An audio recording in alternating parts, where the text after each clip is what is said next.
Mic check, mic check. One of Masters podcast. Y'all's made of course. Of course, man, I got a special guest. Go ahead and let the people know your name and who you are, or rather what you do. I'm sorry.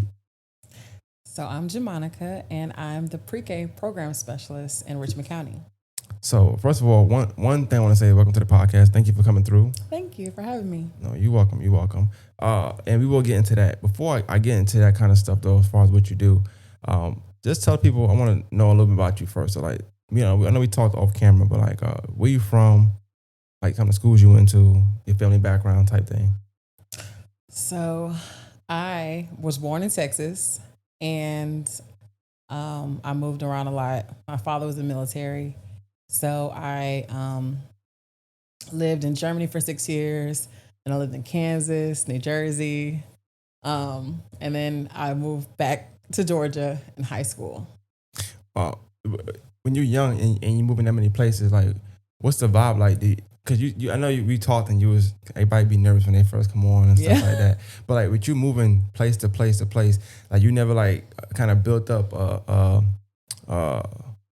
don't know the word I'm looking for, but like where you don't get nervous because you kept moving around so much. Yeah. Well, no, like moving around a lot, I think I've become like very adaptable to different people. So like I always thought it was fun because I was in elementary school and like middle school.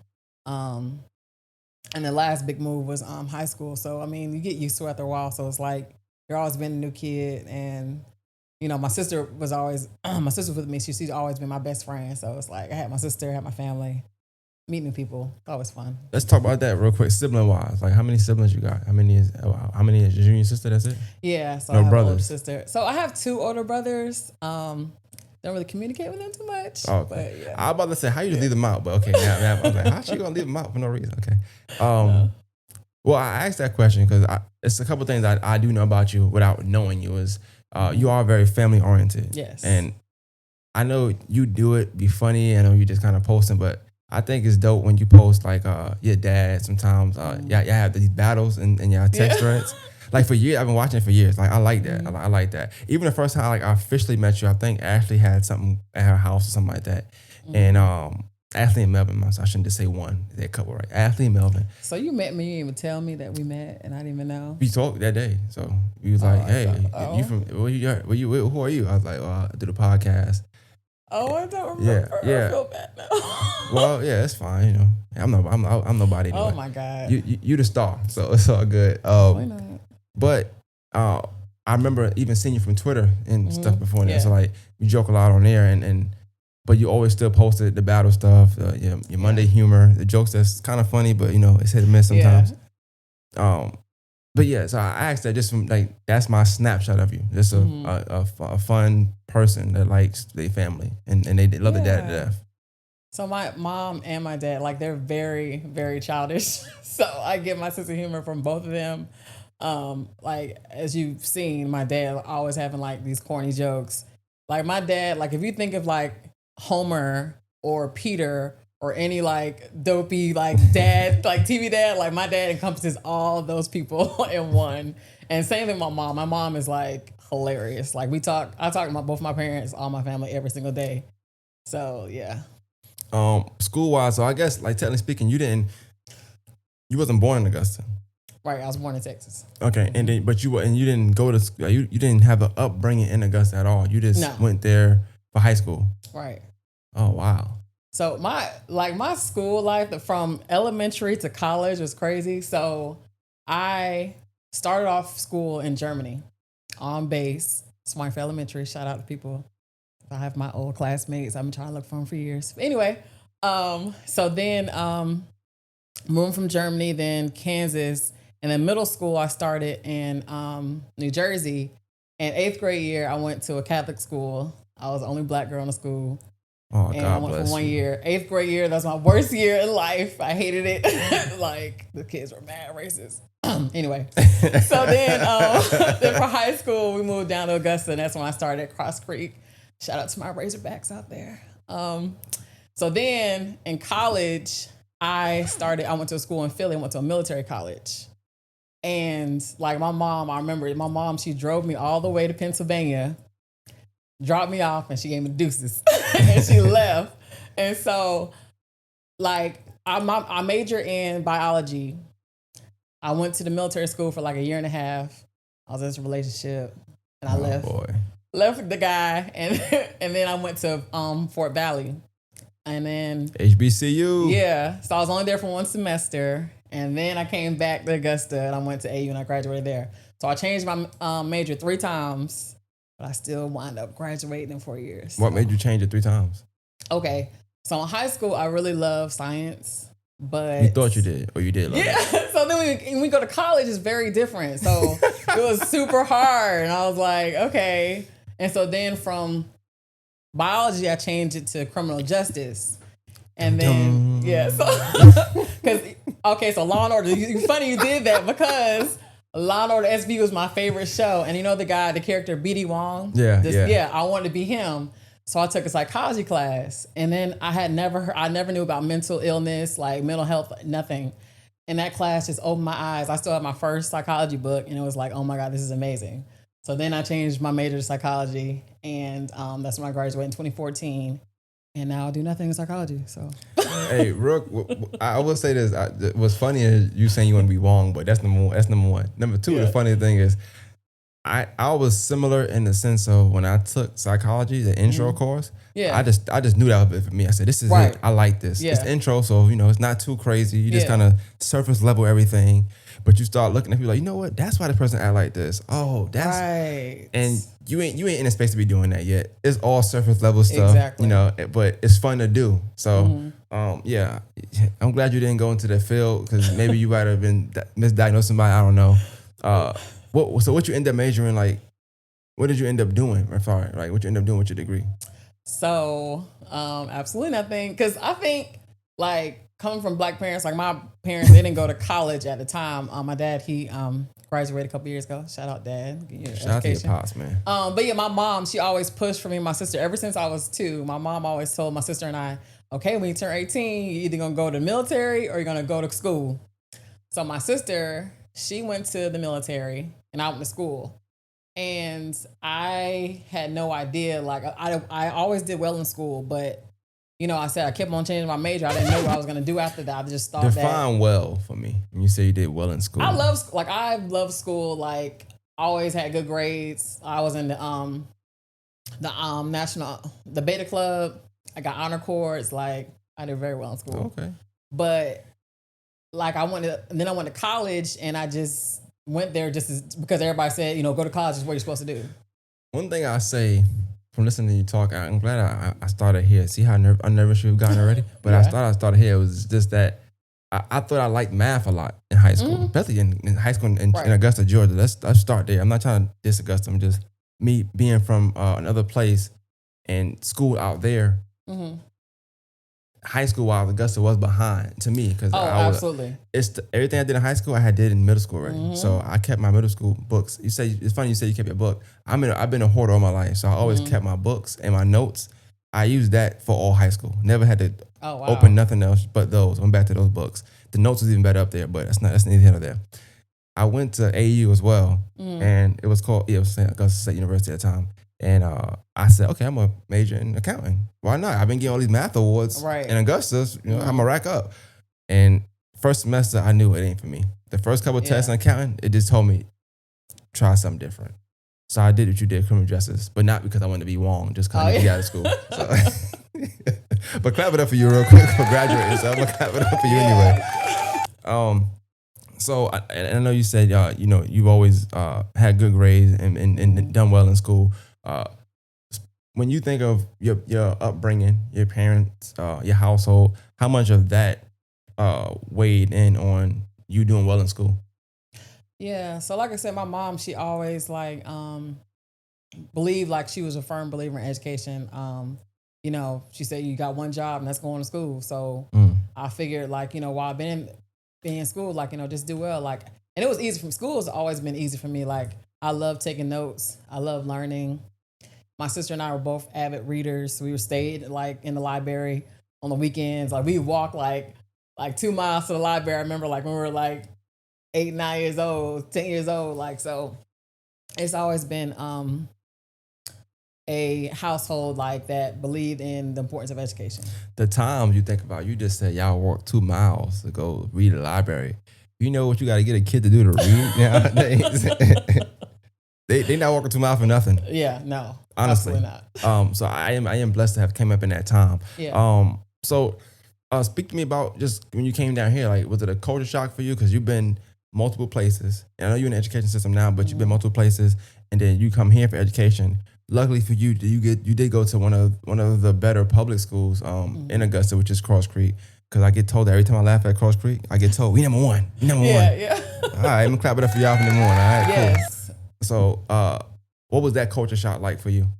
So the difference coming down south, because, you know, when we were living in Germany and other places, like we would always come back here because all both sides of my family live down here. So we came back for the summertime, but actually coming into the school system, I think it was different because I guess just like my name being JAMONICA.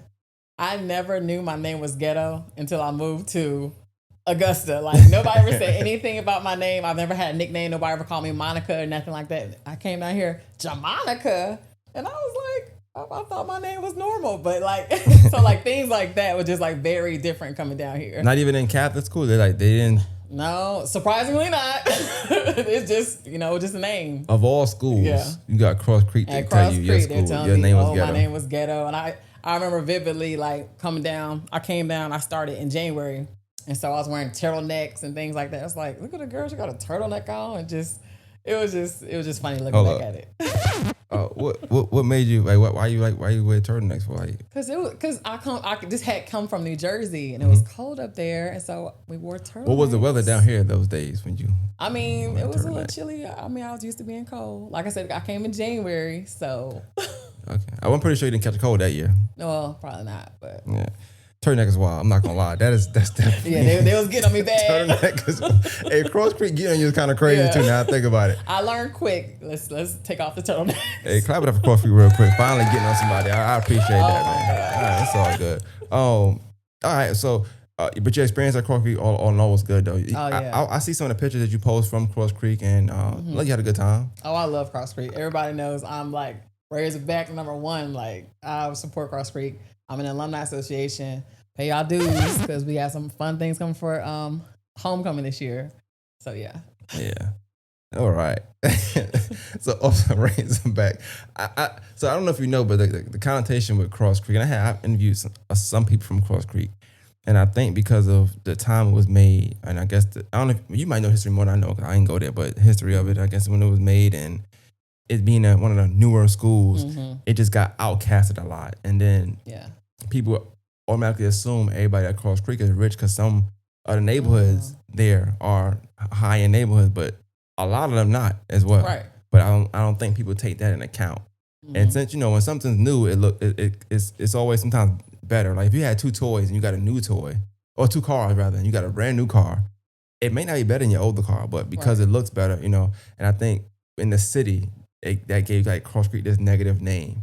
And then some people be lame that go there. I'm not saying it's every school though, but they're gonna push it heavy when they don't like you. So, but I think now that Cross Creek is doing well in sports, you'd be amazed when you start winning and doing good in like other things outside of academics for whatever reason.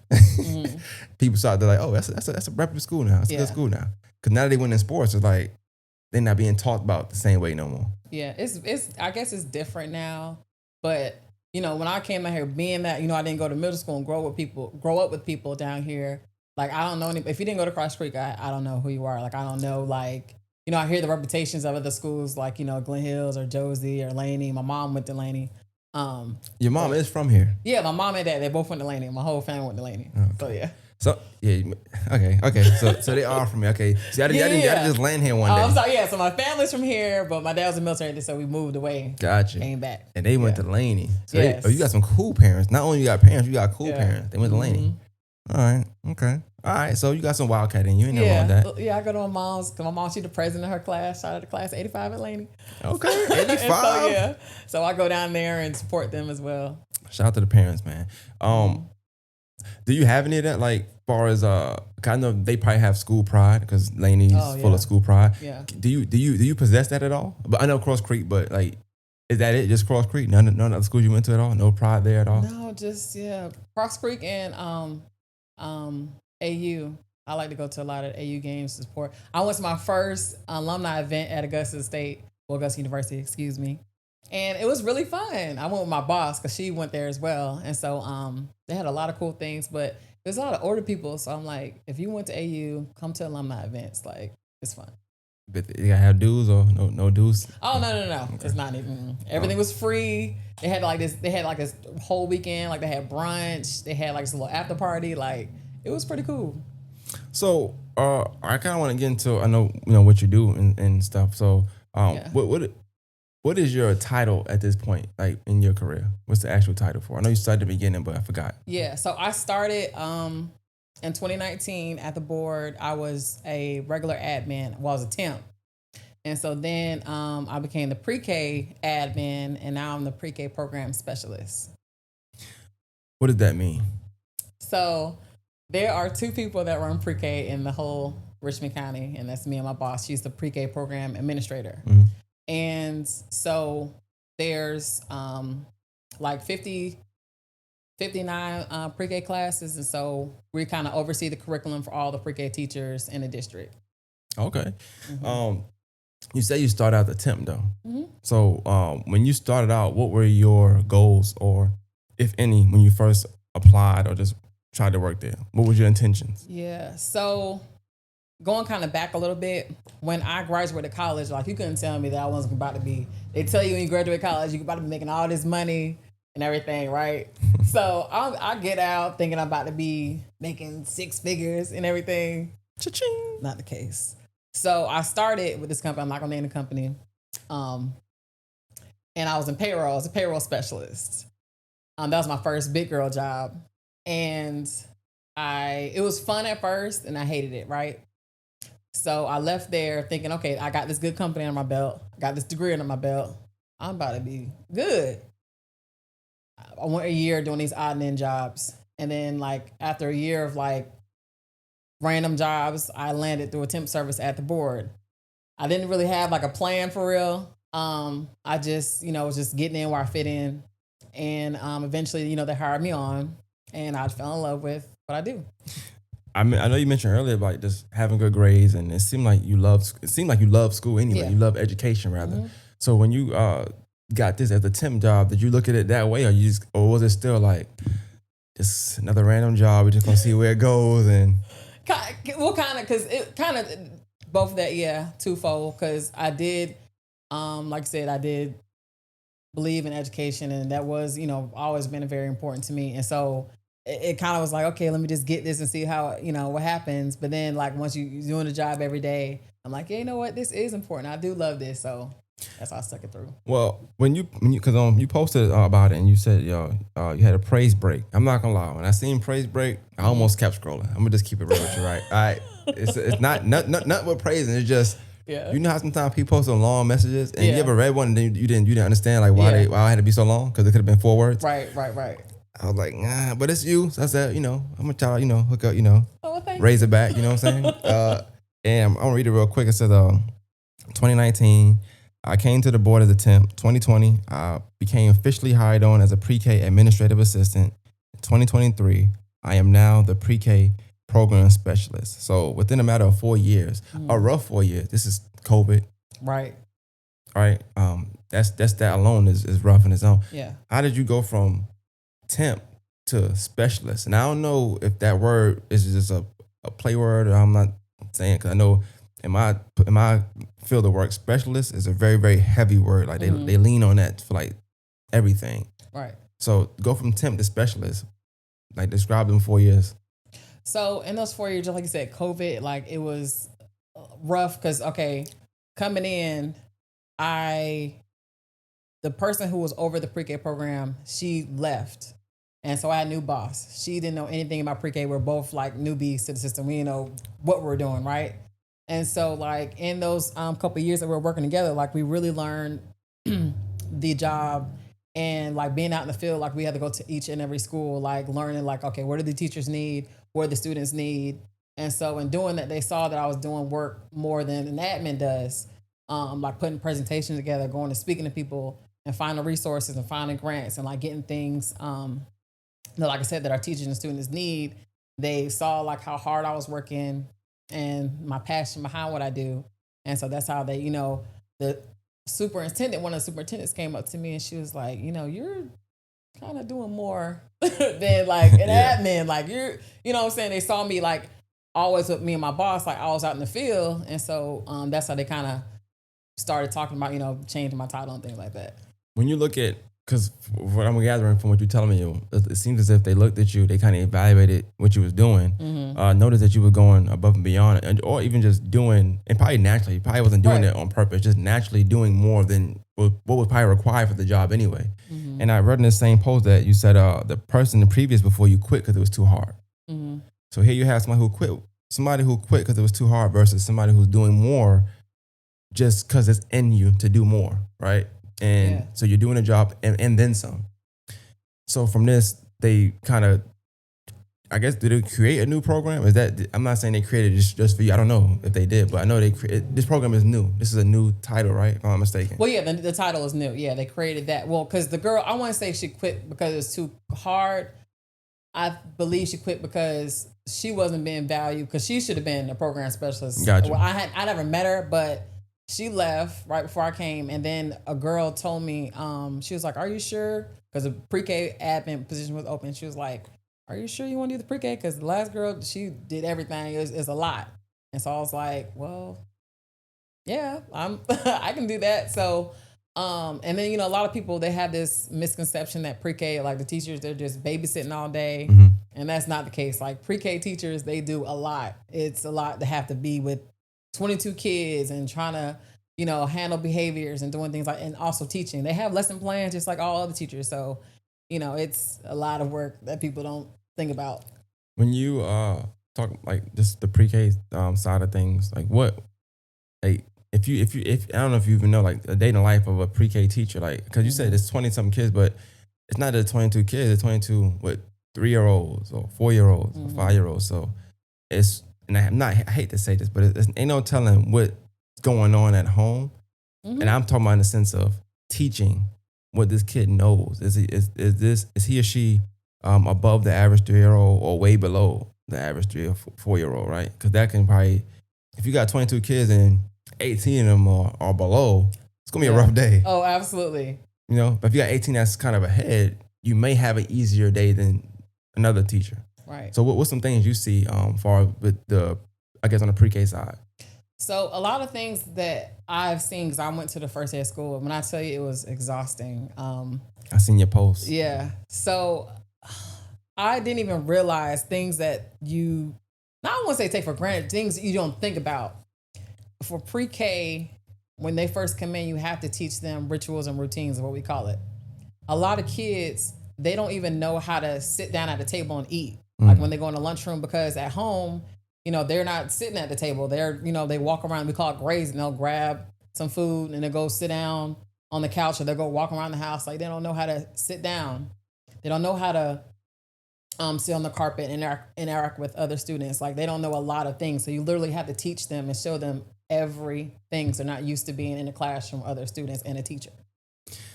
What's ironic about what you just said is I was talking to somebody earlier, and obviously I work with people that's 18 and older. You have to be where I work at, and sometimes I feel like a pre-K teacher, not in the sense of like they just young, but I feel like sometimes I have to teach them everything because COVID came in.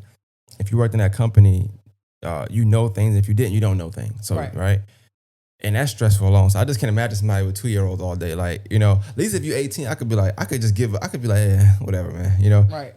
You can't really give up on a 2, 3, 4-year-old. If you're in education, it's like, it's kind of your duty at this point. So if a parent doesn't make it their duty, it's kind of like, now it's your turn, And then in turn, if you don't succeed at that, it's kind of like, you get blamed for a little bit too. Oh, it's chaos, and it's very hard. I don't think a lot of parents, like especially we like to say the younger parents, they don't understand the importance. Like teaching starts at home. We have kids coming in like they don't know like their name or their real name. When you're at home, when you're teaching them when they're 2, 3 years old, they're supposed to know their ABCs. You're supposed to teach your child your name, your phone number for emergencies and things like that. Like these kids are coming in like not knowing anything, and it's really sad. I had a friend tell me one time, like, well, I expect the teacher to teach them that. Like, well, no, you got to make it easier for the teacher. You got to start at home. You're your child's first teacher, but a lot of people, I don't think they understand like the magnitude of starting at home from birth. I take what you said in addition to like when you think about COVID and all that happened and the war of parents versus teachers during COVID on social media, which I hated because the teacher always gonna lose because all the parent gotta do is screenshot it, send it to the board of ed, and it's like I know a few teachers that will have to delete their pages because they want to say stuff. Oh yeah. Or they've been calling the office, so now they just like, let me just chill for a minute. And I hate it because in the city we're in, and just Richmond County, it's so small, right? And so if you are known and people just envy you, anything you post, they can just send to them at this point. Yeah.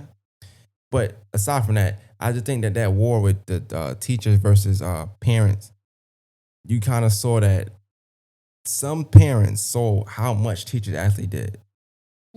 Because now you might be working from home, sitting, at your job because of COVID, whatever. But now you got your kid at home with you, and you have to check this problem out. Really check their homework now. Make sure they logged on to a computer. Hopefully, some people didn't do it either way, so it's fine. Yeah. But it was so much of a checklist you had to do. Right. And even then, it was a small spectrum of what your everyday teacher goes through. Because obviously at home, the kids ain't gonna act up like they act at school. They not around their friends to get influenced. Exactly, and that's a major thing. So it was like you got a glimpse of it, and I felt like even with that glimpse, when you think about it now, people still like, oh well. Oh yeah. Like very quickly went to, oh well. Yep. That's your problem. Drop them off. You deal with the teacher. I think even that part of the world was so much like, damn, what's happening. The fact that I could drop my kid back to school is a heavy weight lifted off me now. Right. Now I could do whatever it is I want, and it's up to Miss whoever is his teacher. If they even know teacher name. And I'm not going to say all parents don't, because I know parents do, and some parents are super involved. You got your ones that's super involved, but then you got a lot who aren't involved at all. Yeah. Being, specializing in just the pre-K field, how detrimental is that to like the kids, the environment, and then that teacher as well? Yeah.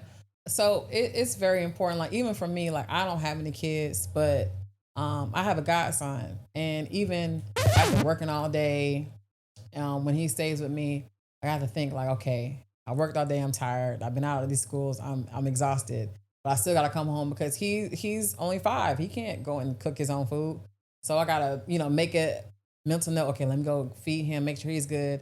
Still got to make sure he's bathed. Still got to make sure he learns. Like, what did you learn today? Like, let's reinforce that. Like, it's a task. I know it's hard for parents like to get that time to work on things that they've learned at school. But you have to make your child a priority. You have to make sure the education is a priority, because it not only helps your child, it does help your teacher, and it does help you too. So I don't think that a lot of people, I guess make that time to give the child in their student work, because it's easier to, we'll go play with your tablet. Everybody got the tablets. Like the kids are so obsessed with the tablets now, and just kind of tablets and YouTube. I seen that kid. And oddly enough, it's possible that kids are probably more advanced than when we was younger. Mm-hmm. Just when they freestyle in that way, like tablets and YouTube on a freestyle level, you can't really channel. And you can't coach or manage or teach what exactly that kid knows and don't know. Because like they're not turning the tablet on, turn it off, computer on, computer off. They might can reset the computer, reset the Wi-Fi, stuff that we probably couldn't do when we were little kids. Right. You know how to press a button, that's it. But they know how to charge things, know how to see when something is not charged. They can make that distinction. Oh, the battery red, it needs to be charged now. Yeah. So that tells me other things too. They can make them kind of situational decisions that we probably didn't do when we was younger. Right. Battery died. That's it. We didn't know. We got new batteries. So if you're not watching that, you really can't even see exactly where your kid at. You just know they know stuff, but you can't speak to it. If that makes sense. I wanted to ask you, when you think about the, I'm gonna stay the pre-K, that's what you specialize in. But when you think about that relationship between teacher, parent, or school parent or school household, should that more so look like a partnership, if anything, or should it Absolutely. be I'm sending them to you, so just get them right? Mm.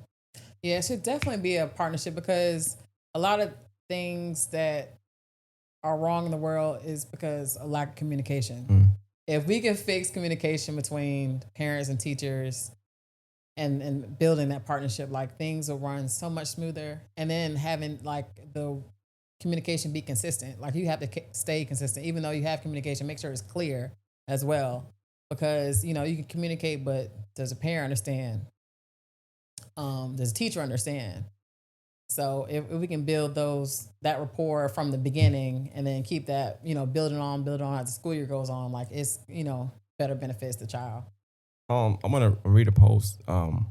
It's a good post. I ain't Mm. gonna put you on but you shared something. It was like children need schedules, real meals, structure, and a routine. Good habits start at home. And then when you posted it, you said, real parents and children of real parents understand this. Unfortunately, most of these parents, especially the newer ones, like you said earlier, aren't even doing one of these, sadly, and it's reflective about their child's actions in school. So, and this is more so for parents that may watch this, right? We always talk about how when you go out, your parents will tell you, "Don't go out there and embarrass me. Don't go out there Mm-hmm. doing this." Right. So a lot of times, whatever you do in the real world, you're a reflection of your household Oh, or your absolutely. upbringing. And in some instances in life, obviously, people will go outside of that, influences and things like that. But we talking about pre-K. They ain't gonna know that yet, right? Right. Exactly. Those are probably the more truer actions you'll get from a child. Right. That at that Absolutely. age. And so I asked that question to if how much can you tell? And I know it's hard to assume, but just from your specialized standpoint, how much can you tell about a child's household by their actions and how they are in class? So I want to start by saying that was a really great question. I try every now and then. Yeah. I be trying. So my mom always told me one thing, and it always stuck with me. She said, "Don't raise your children for you. You have to raise your children for the world." Mm. And what she meant by that is, so when you have kids at home and you allow your child to jump on the couch, right? But then when they go out in the world and they go to like somebody else's house, somebody else doesn't like you to jump on the couch.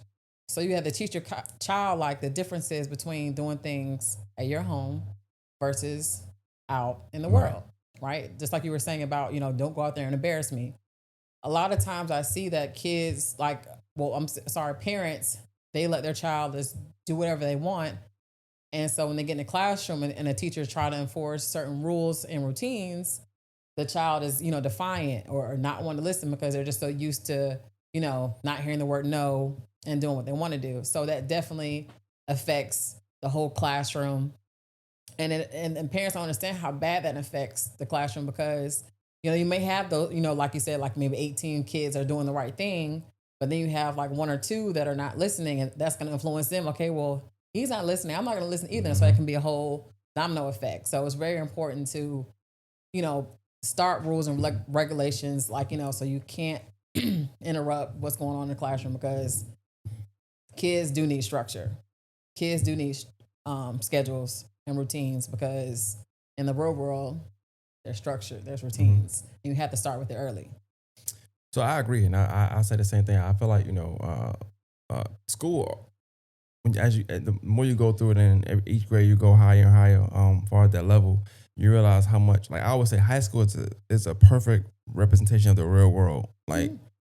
you're gonna have people you just see every day. So you're not your friend. You just see them every day. But Yeah. you could think that, of course, just your coworkers, of course.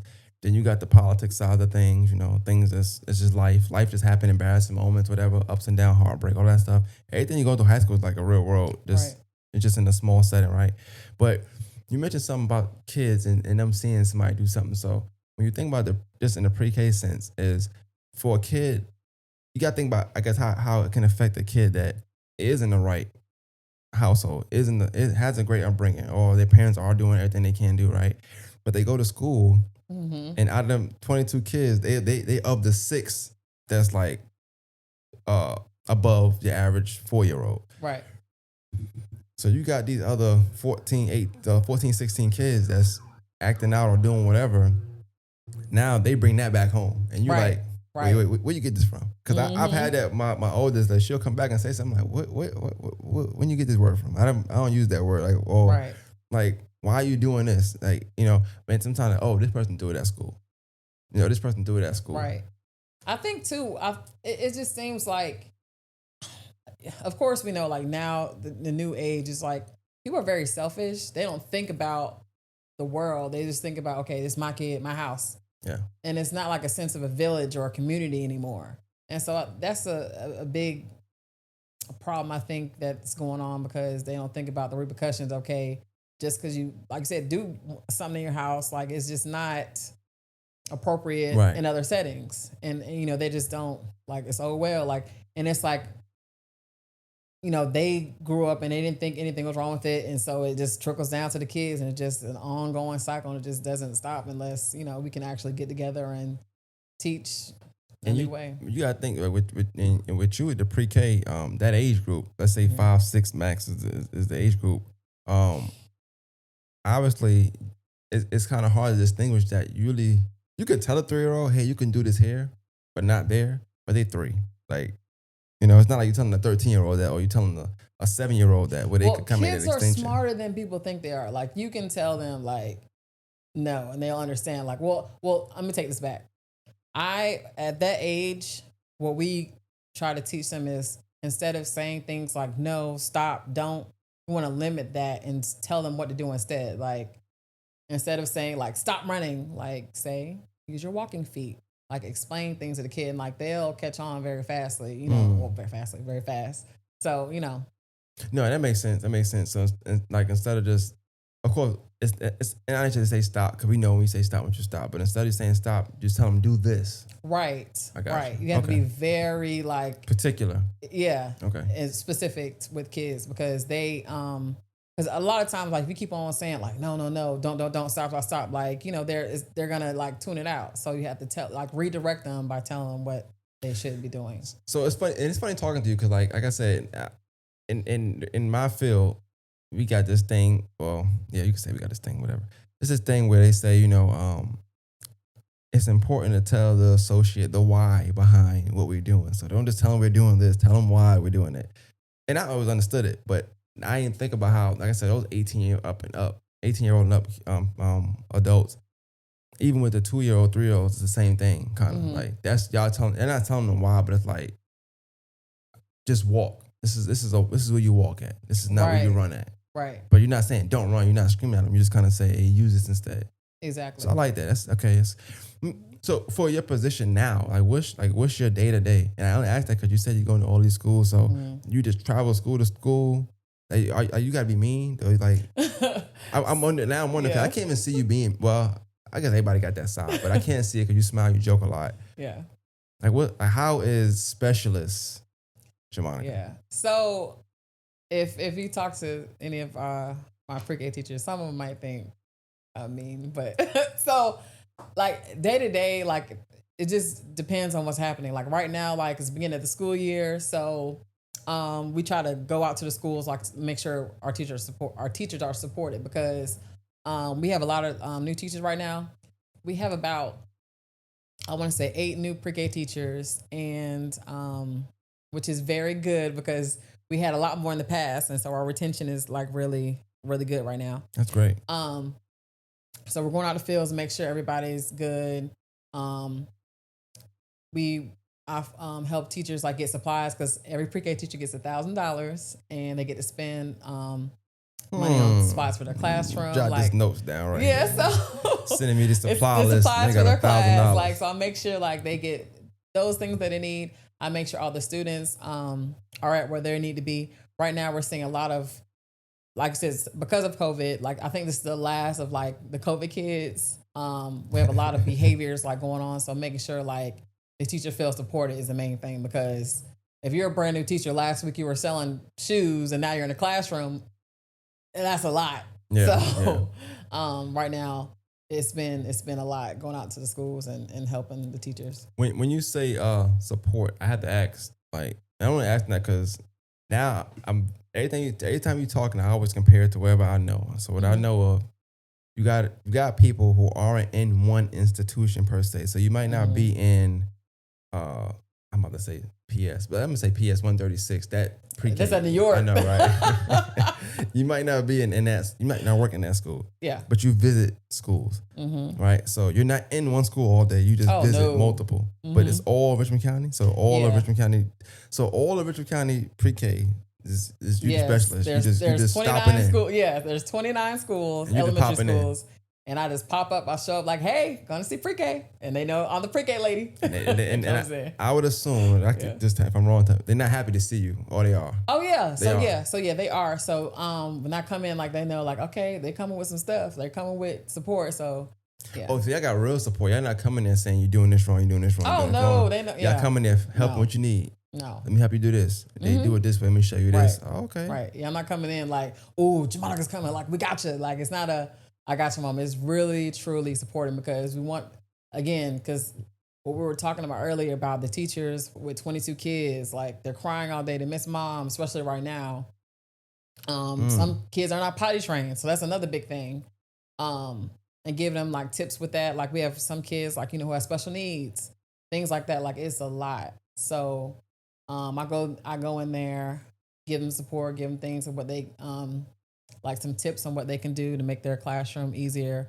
Give them a schedule of like how their day should flow, things like that. At that level though, like how do you, if at all, can you distinguish or separate when, or if y'all do, I don't know if y'all even do this or not, like when you got kids that are, you just said the term, I don't want to say the wrong term.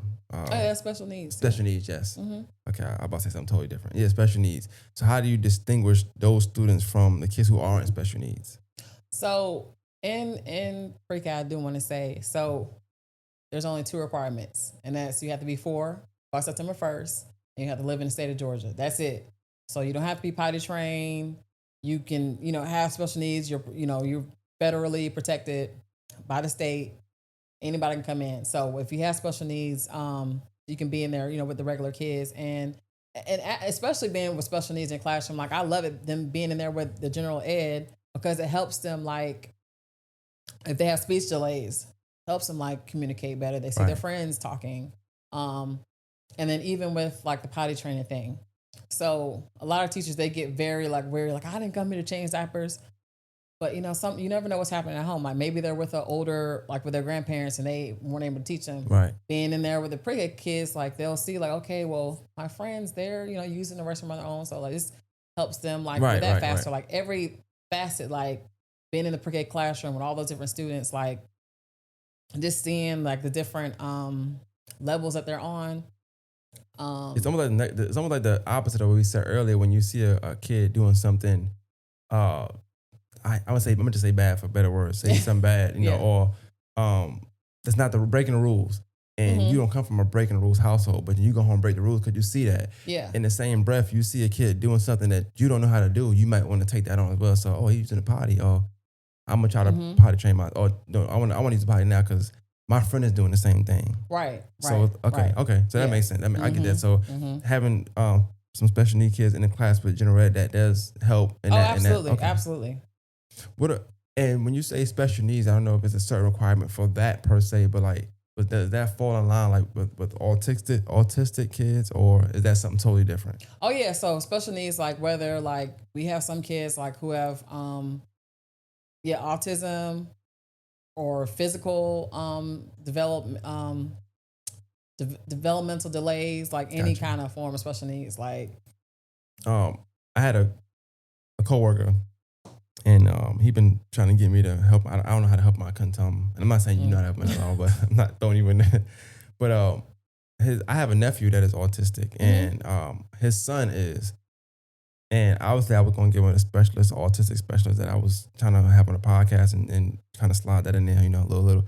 But I guess his son must have got kicked out of daycare. But obviously, daycare is different than pre-K. Mm-hmm.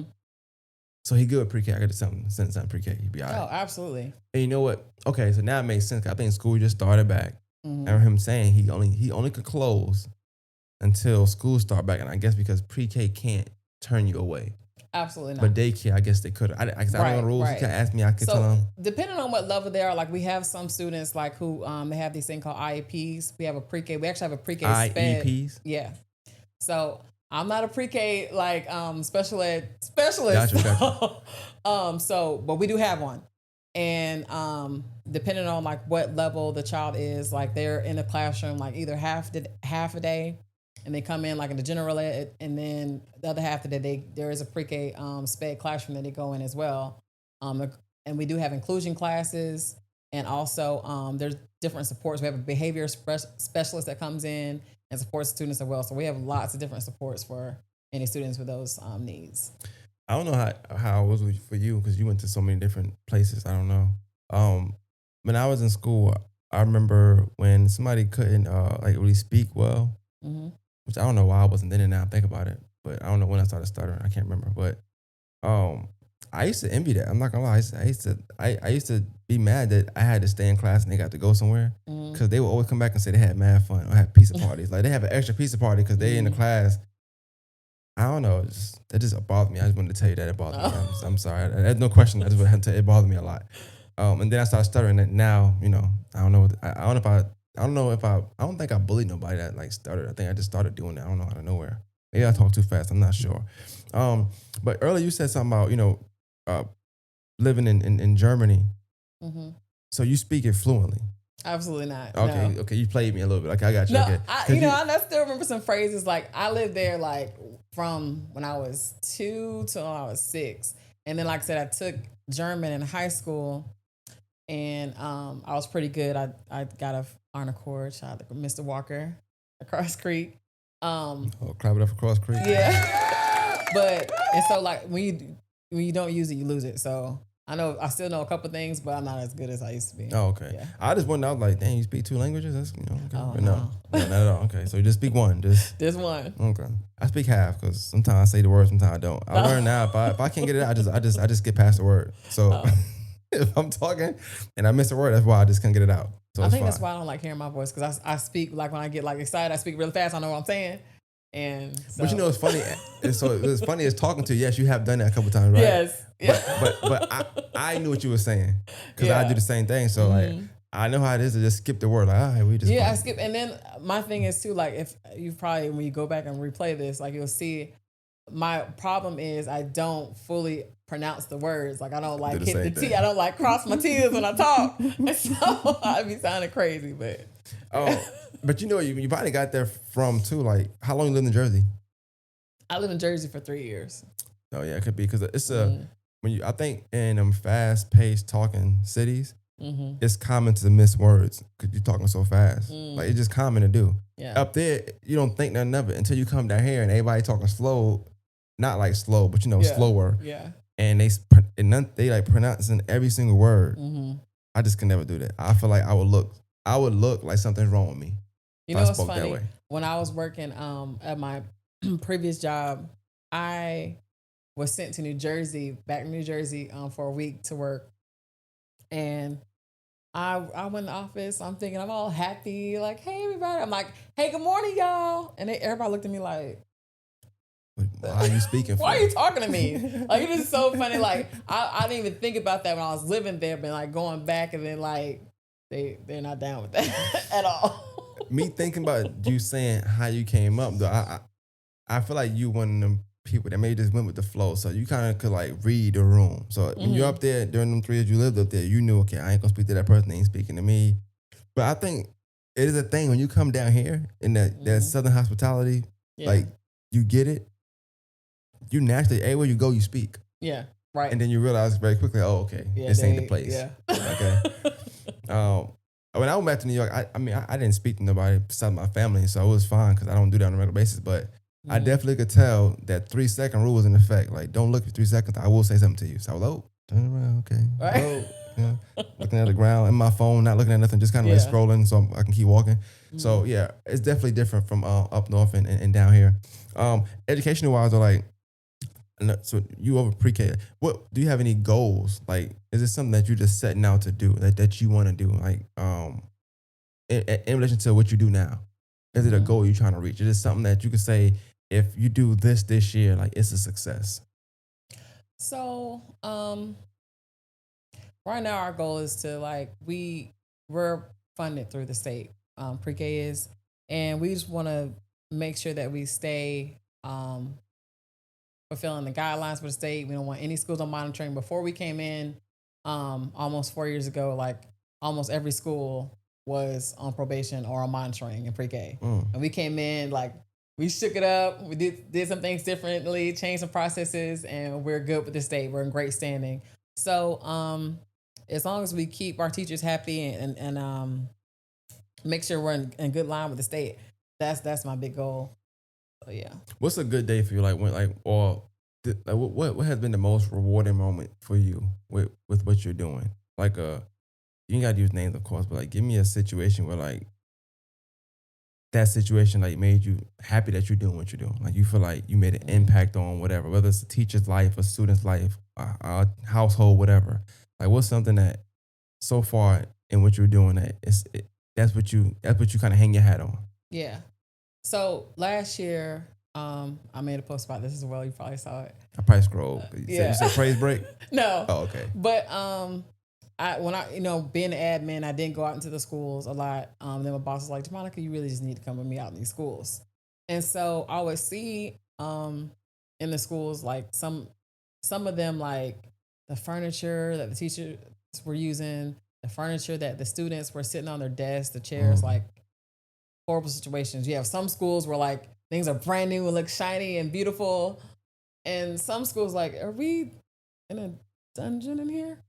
So when the state, the pre-K program in Georgia turned 30, they gave us a really big grant, and we were able to go into every single school and give all the kids brand new tables, chairs, carpets, shelves, manipulatives, like things like that. And so we would go in there school by school and do those makeovers. And when the kids would like, we would have them like go in the gym or go outside for the couple hours that we're doing it. And when they came back and like hearing them like, oh my gosh, like we have new like stuff in our class, like the looks on their faces, they'd be so excited, like seeing everything. And a mission statement for Richmond County is like an equitable education, like for all. And so being able like to have the schools like, in East Augusta, South Augusta, West Augusta, like all to have the same things, have all their classrooms like look similar, felt really good. So that was like the biggest like, oh my gosh, like I love this. We're doing the right thing. That's dope. And you said it, but I was gonna say it with you. Like it's amazing to see how you could even the playing field for all schools, no matter location. Right. Especially in Richmond County, because Richmond County is a place where, depending on what side you're on, you already know what to expect. Exactly. But, talking about the roads, exactly, the opportunities, life chances, all that is all cognizant of just where you at.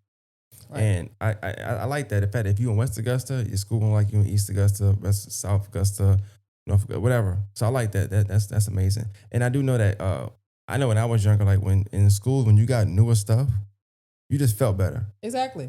Like hey, we talk about cars. Like you got a new car, you got a beat up car, you just feel better with the newer car. Like you drive in the parking lot a little different. Right. You might get your car a little sooner. The beat up car, you might stand there, wait till the parking lot clear out. Who knows?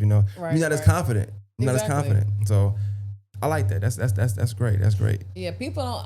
I always say this too. Like pre-K is a foundation of education. Like you start in pre-K, go all the way through 12th grade. Like it's the start of your school career. So having like nice books, having a safe environment, like having a room that's like colorful, like because the tables that we purchase, like they're red and yellow and green and blue, and like the shelves are bright, and like the carpets, like they're really beautiful, have all these colors, like just like little things like that don't seem like a big deal. Like it makes you feel warm and inviting, and that fosters like ambiance of like excitement, happiness, and it makes you like learn better, because if you're in a dingy classroom, like that's not gonna get, like when it rains, like you're like things like that changes your mood.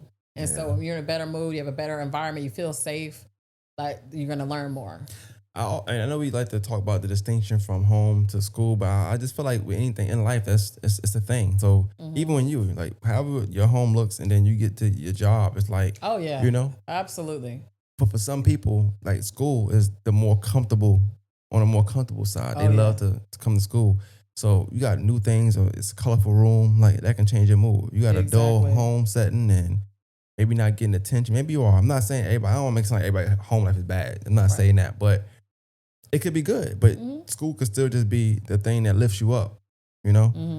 And I think that's important. So yeah, the colorful stuff in school, I like that. That's amazing. I like that. But like, what could parents do to just help build that partnership alongside from, I know that they make sure they count, maybe the potty training, just from a specialist standpoint of something maybe they're not thinking about. Because the counting, and I think that's stuff that's core stuff that you kind of should just know to want to do with your kid. But what's something that maybe is overlooked? Yeah. So I think it's just simple things like even getting a book and just reading to your child at night is a big thing. Um, Even when you go into a grocery store, if you're looking at like different, like, going down the cereal aisle, you see a number, you see a color, you see letters, like point, like, hey, like, what's this letter? Hey, what's this number? Like simple things like that so they can be engaged. When you're driving the car, like, what are the different sounds you hear? Like just making the normal things you do, like making it an educational experience. You watch the show? No. Okay, I watched it. I love the show. I do like the show, but I watched it the last episode, or the first episode. It's our new season, and it was, you don't watch it, so I can't even tell you. But one of the characters was in. It looked like pre-K to me. I don't know, but the teacher was trying to get the student to read out loud. He said no, like no. They're like, well, you're gonna have to go in timeout if you want to read. So all right, cool. I go timeout, whatever. So I guess I would call it a teacher's assistant. I'm assuming. I don't know. That's what I call teachers, not real teachers. And she went to the teacher and was like, I think he's just shy. You should do X, Y, Z. And course teacher was like, look, you ain't here for that. Like, that's not that's your job. Just sit back or go on. So anyway, like a couple scenes down the line, she goes to him and he's in a setting with her just by herself. She opens him up, whatever, and he starts to read, and he reads very well. How much of when you down in grocery aisle, you point out the cereal, you saying read this, you're reading with your kid, how much is that boosting a child's confidence to be able to do that, like read in class or just not be scared to be called on? Because that, I think a lot of time when you're in school, even not having pre-K, just when you get older, like if you're not doing it on a regular basis at home, you don't want to do it at all. Right. I always find that kids that read well never care about getting called on reading. Oh, absolutely. I was one of those kids. Oh, pick me. I want to read. Like even now when we're doing things and they have us read aloud, like I love like reading out loud. But literacy is so important, and anybody that has a kid knows like kids love helping. Kids love learning. And then even those like simple things like that, like giving that attention, like they love that. Being in the grocery store and like seeing their face light up and like, oh, I didn't know that. And you teach them that, like coming from mommy or coming from daddy, coming from uncle, auntie, godmommy, whoever, like they like definitely light up, and because they just love to learn. I know you mentioned talking and telling them that, but I'm thinking about my kids now, and just even I know parents have their day. We be having a lot going on, or you tired, you stressed out. But even if you gotta like, can we do it at work? You might not be up for it, but you gotta put that, what we said, that other voice on. I don't want to say the right term. I want to say the right, but it's a voice, like your corporate voice, your and or you throw that little fake smile on, right? Yeah. But your kid might be like, Daddy, that's an 8. Mom, look at that's a 10. Like let them know that's a good thing. Like, oh, right, congrats. Hug them, kiss them, do something, because I think sometimes too when you don't reward that, they don't do it. Oh, absolutely. Yeah. So I did have this is a sidebar question for you, because you mentioned earlier, because I think sometimes you be misleading on social media, at least a little bit, because I thought you had a kid because you always say my son, or you say my son. I think I want to say you say my son, and then some days you don't say it. And I went through. I said, well, I went through my screenshot, because I got like 10 screenshots over the couple years. So I always, if I want somebody on, when I hit you up this year, when I hit you up a couple weeks ago, whatever, I knew a few years ago I wanted you on. I just didn't know it was gonna be about this because there was other stuff that I had in my screenshots, and I seen you posted like you like my son. Like, why I see always Twitter my son? And then I went in your favor and you said, no man, no kids, no worries. Oh. I'm like, what? Like, what she? Oh yeah. Which one is it? So you don't have kids though? No, but I have so my godson, he's 5. I call him my son because I was there when he was born, and then also my oldest son, he's a senior. He's 17. I call him my son as well. That's what be confusing me. I was like, well, when did she start? Yeah. So I say I have 2 sons, but you don't know how many times I done said it's no way, because there's no way she started. And I'm looking, I'm like, nobody takes this offensive. I'm like, she come from a good family. She got good parents. There's no way she started that early. So I'm just thinking, I'm like, I was trying to like really piece it together, like, and then you joke so much. I don't know when you be. A lot of people say that. It's like, you have kids. You have a kid, and like, yeah, they're my kids. They're not my biological kids, but yeah. That's funny. But then, so the good thing is you take a liking to you like the kids at least, take a liking to them. J-Mon love the kids. So with that and what you're doing, wait, do you have plans to take what you're doing to another level, or are you gonna ride with what's going on out here? Because like this is a new program, so you don't know how long it's gonna be, or what is riding on it being a thing next year or the year after that. Is that worry you at all? Not really. Oh no, pre-K is not a new thing. Like it's been here for 30 years. No, it's your position. Oh, my position. Oh no, my position. I was in pre-K. I think Yeah, I'm like, okay, so I'm like, always say no. I'm not worried about. Listen, because you said it's a new role. Yeah, the role is new. I love my job. They love me. As far as like keeping up what I'm doing, we'll see. But as far as like being with the kids, like I at my church, like I used to be a mentor at my church in this women's group. We mentor like girls from 10 to 19. I just started back, so anything like focusing on kids, like also with being in the Cross Creek alumni, like trying to give back and doing things like that, working with children, because I just have a soft. And it's funny, I used to never like kids. Like I did not like kids at all. What they did to you? They do anything. It just wasn't my keep kids away from me. But then like as I got older, like in my 20s, like I started like, you know what, like kids, they ain't too bad. They ain't too bad. And so I like always my kids, my family, like love taking them out of the town, like going to like museums, teaching them things, and like tomorrow I'm actually about to go teach my son how to drive. So like it's just a passion now. I just love it. Yeah. Not your son though, right? Okay, gotcha. 17-year-old. Yeah. Okay. What class you graduated from in Cross Creek? 2010, Dub 10. All right, let's clap it up for Dub 10 real quick. All right, that's enough. Okay, and so you graduated for 2010 in Cross Creek, but so I got a question about the Cross Creek alumni real quick though. What's the issues y'all be having? Because it seemed like y'all have a lot of issues. I like that answer. That was a good answer. But y'all definitely have had so everything been going smooth the last 5 years. All your homecoming been going very smooth. Because I clearly, or was it Hesper? I put y'all in the same boat. Yeah. See, you starting stuff now. Hold on. We ain't got no issues. We get over here. It might have been Hesper. All right, that's my bad. We get over here. You the president of this? No, I'm not the president. Okay. I'm the treasurer / social media guru. So gotcha. Yeah. So y'all again pay them dues. We trying to have a lit homecoming this year again. You had a lit one last year? Okay, ain't nothing wrong with that. That's what's up.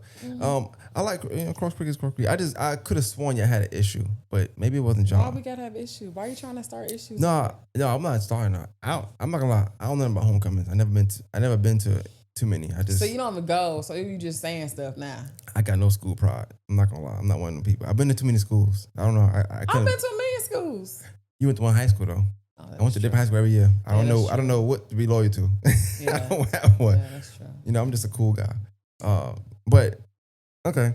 And in relation to like, do you ever plan on starting like your own? I know some people that actually have their own daycare and stuff. Is that something you want to do, or no? You just absolutely like staying in your. Let a kid. I'm good on that. I'm good. It's so funny. I actually have a friend who wanted me to do that. And I was like,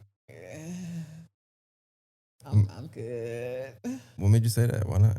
Cause it just that's a lot of work. And then You feel like you're doing your calling? I don't know. I'm just good at a lot of different things. I wear a lot of hats. You ever try Is stand this up my comedy? calling? Like, no, You ever try stand up comedy? You plan on doing that? absolutely not. No.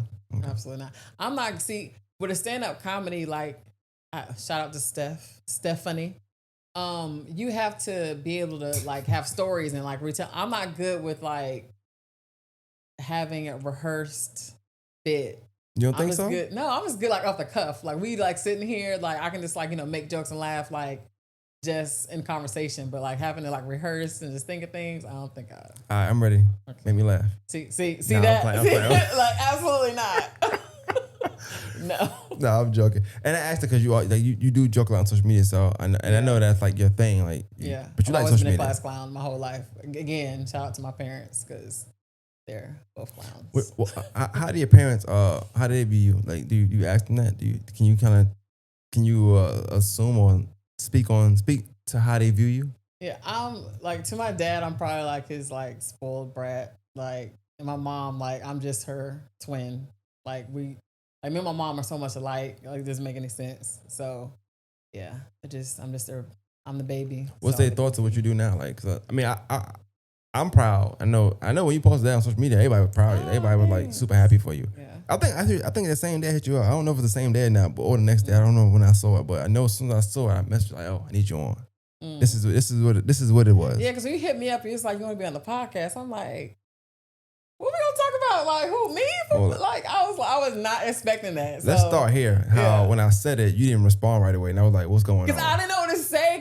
Because look, okay, because you said we met a couple years ago, and I didn't remember, and so I know I follow you on social media as well, and like we interact on social media, but we never like spoke. So I'm like, I don't know. And then I don't watch podcasts. I'm sorry. No, I don't take offense to it. Yeah. It ain't for everybody. Yeah. That's why I love it. That's why I love doing it. Because I'm not like a podcast person. So I didn't know. Like, I said I hate because y'all listen to this. I just don't like my voice recorded. So I just was like, I don't know. Nah, it's needed. I think stuff like this is needed too because what you represent right now, and I might start doing something on my podcast. So every time I pick a guest, it's really for a reason. It's not because they have like a clout or sometimes they do. It just happens to happen. But it's always they symbolize something in the city that I didn't think is needed to be highlighted. Mm-hmm. So I like to talk to you about what you're doing because I do feel like how often does somebody speak to somebody who deal with pre-K kids every day? Very not often, right? And then also that can speak to it and verbalize it from a professional standpoint because you're going off your own statistics on paper and as well as the stuff you see in your day-to-day. Yeah. But more than anything, what I saw was how somebody started out at a temp and became specialized in something in a matter of 4 years, but 4 long years. COVID almost like 8 years. Yeah. COVID like a damn decade. It seemed like. I feel like everybody's gotten way older for no reason. Yeah. Yeah. And it was so much harder. So I wanted to kind of also paint that picture because a lot of people don't have that story for COVID. A lot of people lost a lot of stuff. A lot of people. Yeah. They position, their job, they had to start over. But you are somebody who started from like a lower level and kind of just worked your way up, but not wanting to do so, just doing what you did. Right. And it kind of just came your way. Yeah. And I think that's dope. That's why I wanted to get that story out, but also in process talking about this stuff because I feel like a lot of parents, we joke and play and we neglect a lot of our teachers' complaints and cries. Yeah. So you're not being a teacher, but you specialize and you deal with all the teachers. Right. So here you have is if it wasn't this serious, they wouldn't have made this position to where you're going supporting people. Right. So they made, based on what you were doing, a position where it's like these teachers do need help. Oh, absolutely. So, and I asked you like when you go to these places, how they feel, but they are happy to see. Oh yes, I got help today. Oh yes, finally. And you may, but you being a specialist, you can deal with kids a little better than them because they may have a little more on their plate with that class. So you can take them 4 or 5 kids away from them and, or take that half the class and do this. And now it's an easier day for that person. Mm-hmm. But I feel like if it wasn't needed, they would have made it. Right. So I want this. If anybody get anything from this episode, I want them to know like these teachers do need the support of everybody. It's like a village. So we talk about neighborhoods, how kids do this, kids do that because the neighbor can't. Which is, I think, is crazy. I'm not gonna lie, whooping them. I think that's too much, maybe. But at least stopping them or say something to them because then you had that parent come and say, "Don't talk to my kid. Yeah. Don't say nothing to my kid." Which is really wild. Yeah. They're doing something wrong, but we don't have that village. From what you see in your field, what do you think the disconnect is with the village, or the community being able to each one teach one to help all the kids? I think like the newer parents, like with social media, like they see things, so they just know that they know everything. And so like reaching out for that help, they just like, oh, I don't need the help. I can just look it up on Google or on TikTok and figure out how to do it. So I don't need help from anybody else. Clap it up for you. That's a great answer, man. I do think I think hashtag newer parents should be your thing. That's number one. I think you should get a shirt that says newer parents and go from there. But that's one thing. I will say that I think newer, younger, and just parents who aren't like fully, I'm gonna say dedicated to parenthood. Yeah. I'll say that people like that don't like to learn. They want to feel like they know it all. They don't want, and they get so defensive when they get any kind of criticism, whether it be from the parenthood standpoint or what they should do with their kids or whatever the case may be, and they don't realize that sometimes it's not something you need to get defensive about. It's something you need to just change. Right. Can I add this one thing too? So while we're talking about this, about the parents, because I went to a school the other day. And I posted this too. I was really upset. I went to a school in the front office, and a parent is in a full robe with slippers on. Parents, can we please stop? And a bonnet. She had a bonnet on. She didn't have a bonnet. I was shocked. Oh, okay. She very shocked. But can we please stop going to these schools just looking any kind of way, coming into school pajamas and things like that? Like, I just feel like that is so inappropriate. The way you look, the way you dress, the way you come across, like, I know like now, like in a newer age, like it's all about, individualism and expressing yourself, but it's a time and a place for everything. Like coming to school, like dressing inappropriately is just not okay. In addition, coming to your kids' school. So we talk about how, your kids do this in the world, or your kids go to class and represent you. When you come to that school, you represent your kid. Exactly. And it's a two-way street. I can't imagine. I would shout out to my mom, by the way, because every time she came to my school, she looked good. Younger, I didn't like it. 'Cause I'm like, all the boys be like, your mom look pretty. Hey, chill. Let's relax. Calm down. Let's not. We ain't doing that. But now that I'm older, I like that because she didn't come. She just happened to look nice, but she came professional. You know what she did. She could have been a lawyer for you. You don't know. Right. She came up there looking like a parent should look. Exactly. Exactly. Not your friend, not your neighbor that just helping you out because you're in a bond or whatever, or your babysitter. Right.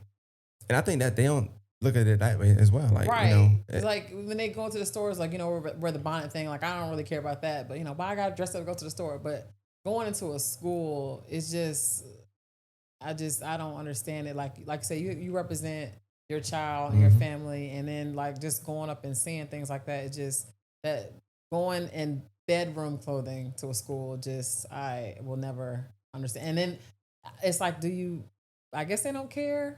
And they don't think it's a problem. I'm not saying go up to the school in a 3-piece suit, but come on now.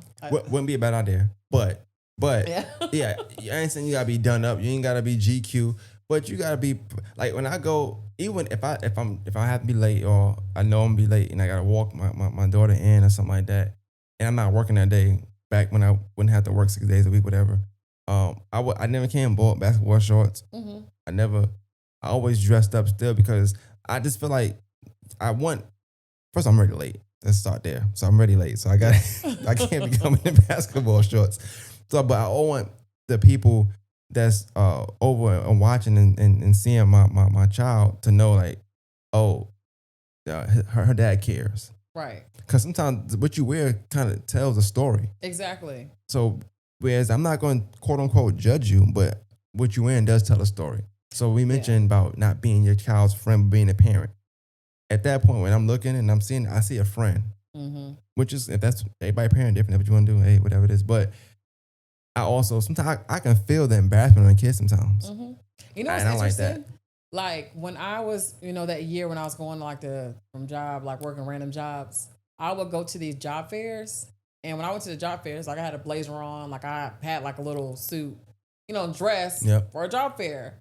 But people would be in there like dressed just with t-shirts on, ripped jeans, with flip flops into a job fair. And I would walk in, they would think I'm the employer. Like, hey man, I'm like, I'm here just like you. Like it was just like the way people would dress for certain things. I'm just like, is this serious? Like, it's just really interesting. I mean, some people just don't know the proper attire or what you're supposed to wear. I mean, you would think that would be obvious, but I guess, some people just don't know. Nah, sometimes common sense ain't that common. But I'll say this too. COVID did change a lot of things. Where I feel like a lot of society has accepted it as well. So I know for me, I don't. So I know where I work at, sometimes they say I ain't mean because like it's my come interview and they got on basketball shorts. Well, at one point, I probably shouldn't say. I'm gonna say anyway. So at one point where I work at, we had these little basketballs, whatever, because we did on the weekend, some little game we were playing. I don't know. So when you came in for interview and you had basketball shorts on, I just gave you the ball and said, "Well, just come back when you got your clothes on." But you must want to play basketball, so I'm gonna give you basketball. And I think when they would come back, they'd be more, they'd be ready if they came back. They didn't come back well. But I feel like sometimes that's the start of something. So we talk about just the pre-K and with kids and just the school. And if I hire you and you dress like that, then I'm saying I'm accepting this kind of attire. And if that's your attire to an interview, that tells me a lot about you. I can't judge you once again, but to me, it tells a story. Not judging, but I am giving you the side eye. Definitely giving you a side eye. You will take from that what you will. So okay.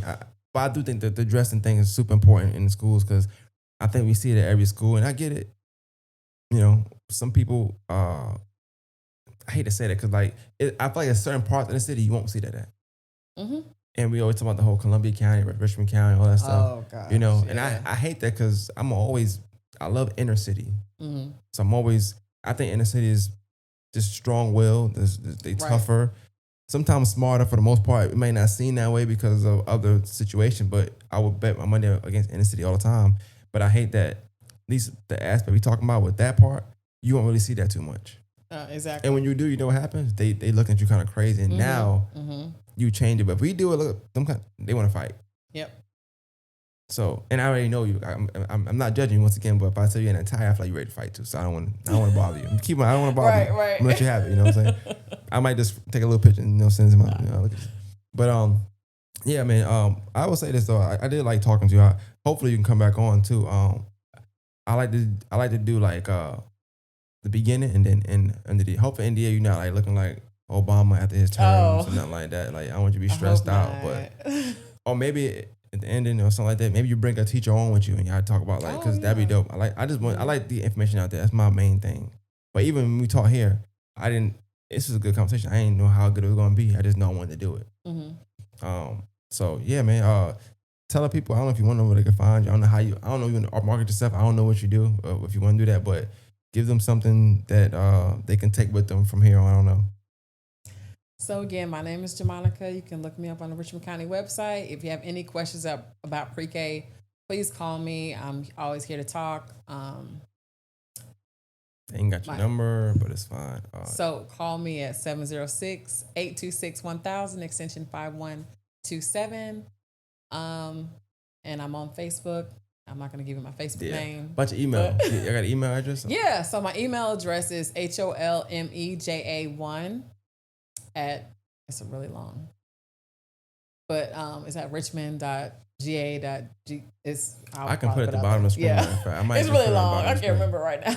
But I know y'all got y'all, because I've seen you after you post that sometimes too, like emails. You get a bunch of emails and a lot of people hit you about pre-K and spots for certain schools. Oh, there's not any spots left. This is the first year like we haven't had any spots open. So I mean that's a good thing. I hate it that all our babies can't get in right now, but we got them full. So there's just waiting lists everywhere. I'm glad you said one last thing. So what would you say the best method is for somebody who does want their kid to be in pre-K? Spots right now. what's the best let me message tell for y'all, next year? please register your child and do not wait until the last minute, okay? Because a lot of people will wait until the week of to be like, hey, I can't get my baby.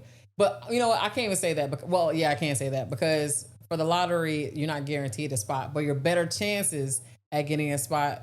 We have the lottery every year from March till April, March 1st to the week of spring break, whenever spring break is going to be this year. But look out for the pre-K lottery in March.